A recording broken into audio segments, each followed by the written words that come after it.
Hello, my friends, and welcome back. Thank you very much for being with me again today. When the guys on your side start telling the truth, or at least start to criticize you, that means something bigger is going on. If you were familiar or you watched this display of unity and how the media talked about Ukraine war and Russians all bad, Ukrainians all good, NATO united, everybody's together against the evil Russians. That's the narrative.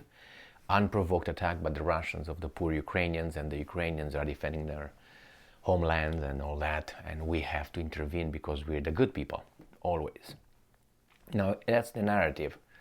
But from time to time, if you noticed, there are some individuals or entities or countries, right, that are going to bring a different view on that. They will contradict that view of full unity.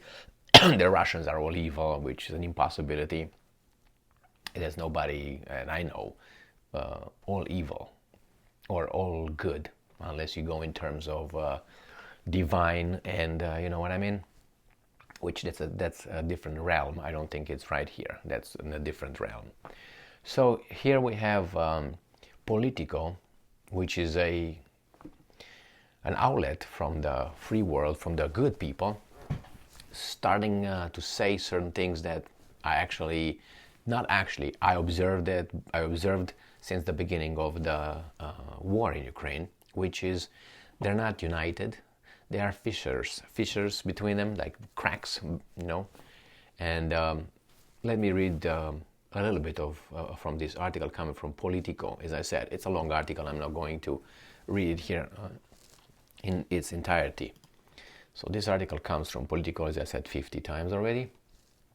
And this is from 12th of March 2023. And it says the little fissures, the US-Ukraine war unity is slowly cracking apart. And they give you a long article here telling you all kind of examples, which I don't think they do a good job. I think they still do not have the order, or it is not acceptable yet to say more to it. And they just mentioned, that the United States of America had some questions about Bakhmut, which is something that started occurring about 3 weeks ago or something, which, oh my God, Bakhmut might be encircled. That was almost a month ago, a month and a half actually. Because I remember I made a video on February 1st when I said, things are over there, are already done, before these guys even announced it. Why? Again, little clues that they give you, and you realize, these guys are saying that means that things are even worse than that. And now if these guys are saying, well, there's some fissures, cracks among or between all these guys, the unity of NATO and so on, that means that things are much, much bigger than that.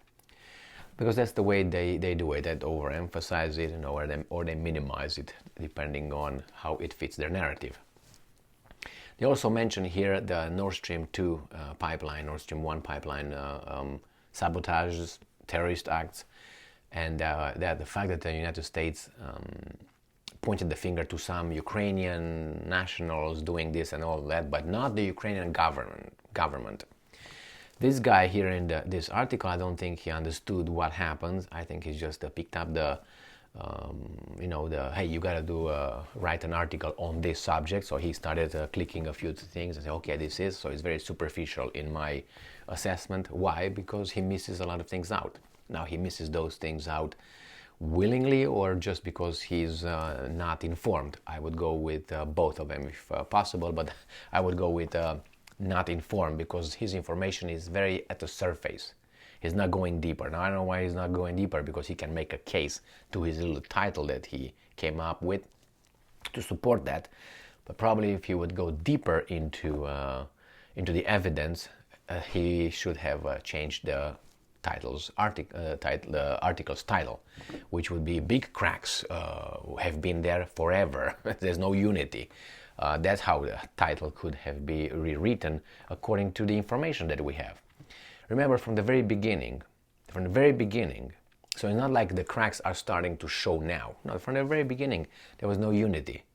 It was one country, mainly, that wanted everybody else to jump on board. That was the United States of America. And then it was Great Britain, which is a stronger vassal state of the United States in Europe area. And then you got Poland, which is the biggest vassal state in Europe and is really the Trojan horse, I think, of the Americans. I'm not blaming too much Poland because they have to do this. Otherwise, what? How are they going to achieve their goals? By their own strength? I don't think so. So you always need someone stronger to go and challenge someone that you can't beat. I mean, Poland has a lot of grievances, and unfortunately the countries that they have grievances against are too big for them. So therefore, hey, United States, I'm going to be your lollipop sucker. So, but that's what I'm aiming. Yeah, go ahead. So anyway, leave Poland aside, or the North and Baltic states. But you didn't have unity with France, with Germany at all, with the Eastern European countries, aside from, I said, Poland, I'm going to mention Bulgaria, no unity over there. Hungary, don't even have to mention it. The Nordic states were like, I don't know. Spain was, me? What? I don't understand what you're talking about. And then little by little they were all dragged, but it was like they were coming in, going out, coming in, going out. Remember, every time, and when it was unity, every time when they had to impose, the Europeans had to impose sanctions on Russia because the big boss told them.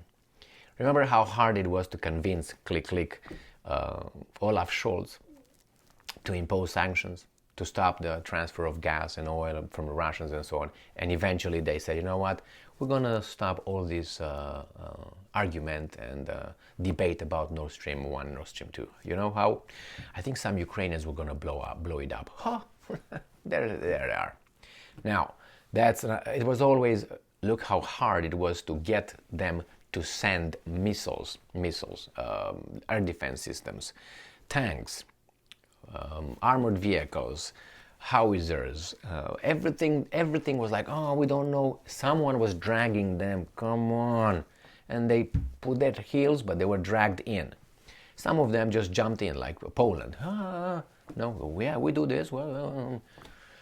But some no. So there was no unity in political sphere, in economic sphere, and military sphere. So there was no unity. I would say it was a drag from the very beginning. It was blackmail and threats, even with the vassal states.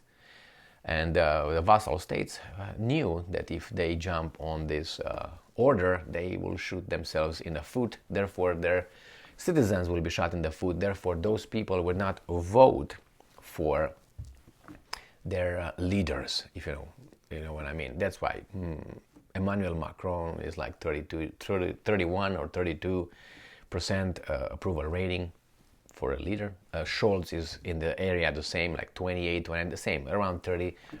Biden is at 41, was about, 3 weeks ago or 2 weeks ago when I made a video on that. So these guys are not doing pretty well in their countries. But if you look at the dictator is in the 80s, around 80%. The evil guy, the bad dude over there in Moscow. And then you get all these guys that are pro-war. They have a low approval rating, including the ex-prime ministers of Great Britain. Get, what's her name, lazy lizard Truss, gone. Then you had, Boris Johnson, gone. Sunak, he will be gone, but they have only these 3 pairs of dirty underwear. And the Brits, unfortunately, are changing. They are the same dirty underwear. They get this one and this one is the same garbage. Sunak, Lizzie, and Boris Becker Johnson. They are dirty underwear. Instead of washing them or throwing them in the garbage and getting some new ones, good ones, that's like the only options they have. That tells you something. And I can't believe that Great Britain is such a low. Is very low. Low. The same as Germany. Look at their foreign minister. The foreign minister should be, I would say, the most knowledgeable person in obviously foreign affairs, the most knowledgeable, better than the president, the defense. It has a broader area, should have, of knowledge. Should have military knowledge, geography, sociological knowledge, psychological, historical, all these things. A guy in the army has a narrower, you know what I mean? Narrow is tactic, you know, military strategy, this, bam, bam, that's it. Geography, obviously. But this is, and a diplomat in the position of Annalena Baerbock, for instance, or Liz Truss, or Antony Blinken, they have to know a lot. And they have to know how to deal with it, have to negotiate. You're not over there to impose. The military imposes, or you keep him over there. You are to negotiate. They don't have the basic of a diplomat. So yes, and even though there were cracks over there, look at the Czech Republic, Slovakia, and this country is the same. Austria, there was never unity. It was a big disunity. The cracks were like Grand Canyon kind of cracks. You know what I mean? But if Politico comes and tells us this, that tells us the things are as we see them, some of us, and not how they are portrayed by the weasels in the free mass media, Western mass media. Everything is rosy. We're united and so on. They take pictures together and they're all smiley. But no, it's not like that. It's not like that. Oh, you got Trudeau. Trudeau is whatever Biden says. And Biden doesn't say a lot because he's not conscious a lot. So he's missing in action. All right. Well, the Politico talks about these little contradictions or, lack of unity among the allies. They're allies. Another term that these are not allies. They have to be over there because otherwise what are they going to do? Going to be like Hungary? Independent? No, you can't do that. They're going to smack you. But it takes courage to do that. All right. Well, as I said, I'm going to... This little cracks, like if Politico started with little cracks, that means, the door is going to be wide open for others to make articles on this. Remember, this beautiful Politico and other big, great, whatever media outlets, they don't give you the basic information like, oh, how many Russians died? Oh, this many. Blah, blah, blah, blah, blah. How many Ukrainians died? What are the Ukrainian losses in the war? They don't know. They don't know. You think they don't know? I think they know. I think they know better not to do that. But anyway, thank you very much for being with me again today. Stay strong. No unity over there. Stay smart. Look for the truth and be just.